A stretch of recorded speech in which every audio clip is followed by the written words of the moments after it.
So now we're going to take a look at Ben Hogan. This is a swing from 1947, and it's one of the few swings of Hogan that's properly angled directly behind his hands and is from a stationary camera. So if the camera's moving around, you can't draw these lines and have them mean anything. So if we watch Hogan's swing, as we get to the top, take a look at the head movement, and then take a look at the lower body movement. You'll see that his butt is even further back than Tiger's. His head is lower just about the same amount. Got a little more leg movement. Tiger's hips didn't move quite as much, so Tiger's knees won't separate as much as Hogan's. But you'll also see that Hogan's legs are fairly symmetrical in the amount that they move. The left is a little more forward. Now, here we go into the forward swing. And look at here, what do we got? We've got another lowering. Mr. Hogan was a lot shorter than Tiger, but you can see that he has lowered significantly. Their address positions are somewhat similar, even though Tiger's a lot taller than Hogan. If you look at the back angle, Hogan's hitting a longer club here and stood a little bit more erect, but definitely the lowering in the backswing, the lowering in the forward swing. Now Hogan liked to cut the ball. His hands are lower through the ball. You won't see as much head elevation as he hits it, but right afterward there's the upward movement. And then when we look at the same rectangular box for the hips, where does he finish? Right back in the box. Now, if we look at what the advantage of this is, if we draw a few plane lines here, here's a midpoint plane line, here's the top of the swing.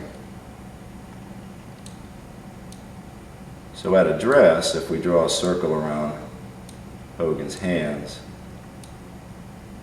we can see that in the forward swing, one of the things that he did better than most anybody was to return his hands directly into his shaft plane position. Here's Tiger's circle. Now with the lowering, he comes down and you can see he's very close to the same thing. If we look at a similarity in the finish, it's pretty uncanny how similar the two look at the end of their swings. So, down and down. Now what's happening here, what I believe is happening, is that both players are compressing themselves into the ground in the backswing, even more so to push off into the forward swing, which allows them to strike with a squeezing of the glute muscles and an upward movement into the ball, giving them a tremendous amount of force. Now, if we look at both players from a different angle, so we'll take a look at Hogan from the front, and then we'll look at Tiger from the same front angle. Now both of these are not quite dead on, but we can draw a few lines. And again, you can see what the similarities are in these swings, since both cameras are stationary here.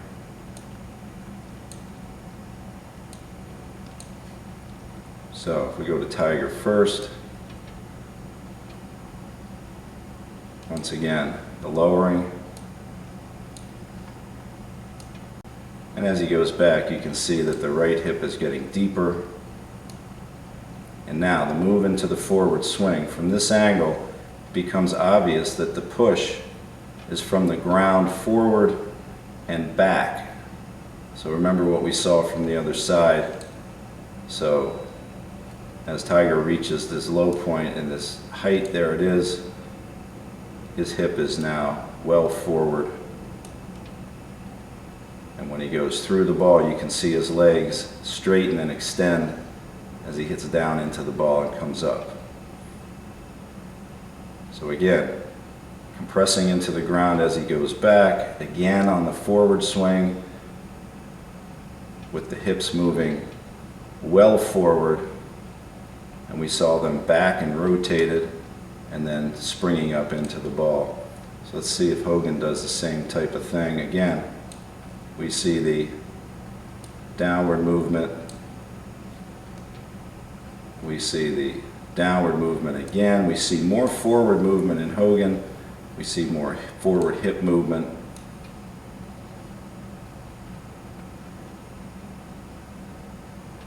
But again, quite similar in that they'll both finish right up against that point of left that the left hip got to with the belt buckle at the end of the swing.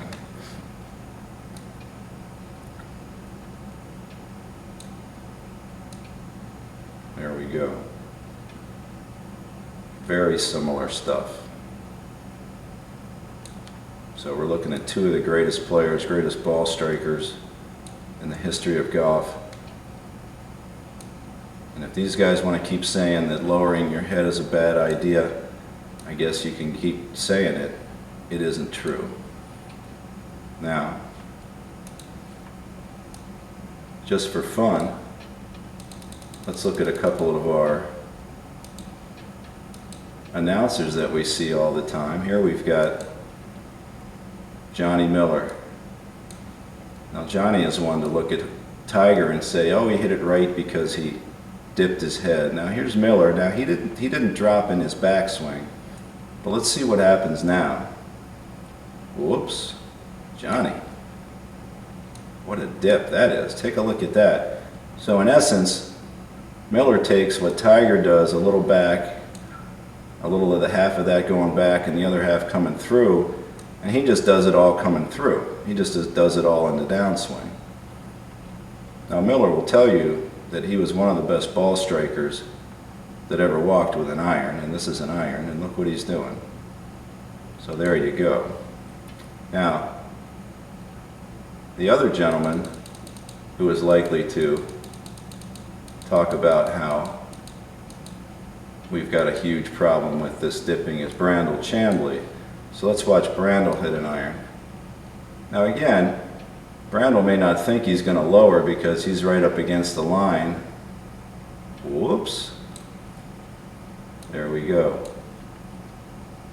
Now if you look at Brandel's arms, they're a little bunched up here, so maybe if he had lowered in his backswing and had come up a little more into the ball, he wouldn't have to do that. Anyway, it'd be nice to think these guys knew what they were doing when they were playing well, since they were both great players and on the tour. But as you can see, there's a definite compression, and that is right at the point where the right side pushes into the left and drives the lower body forward as it rotates and goes back toward the left heel. So there you have it. If you go to my website, you're going to see, I'm going to put a lot of stuff on there about what's happening in these swings as these players compress themselves into the ground.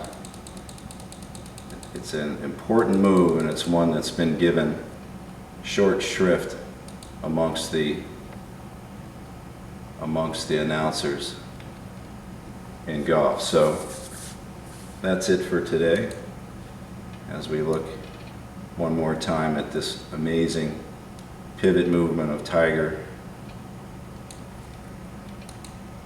and then the same with Ben Hogan. Very similar stuff. Anyway, thanks, and hope you enjoyed that.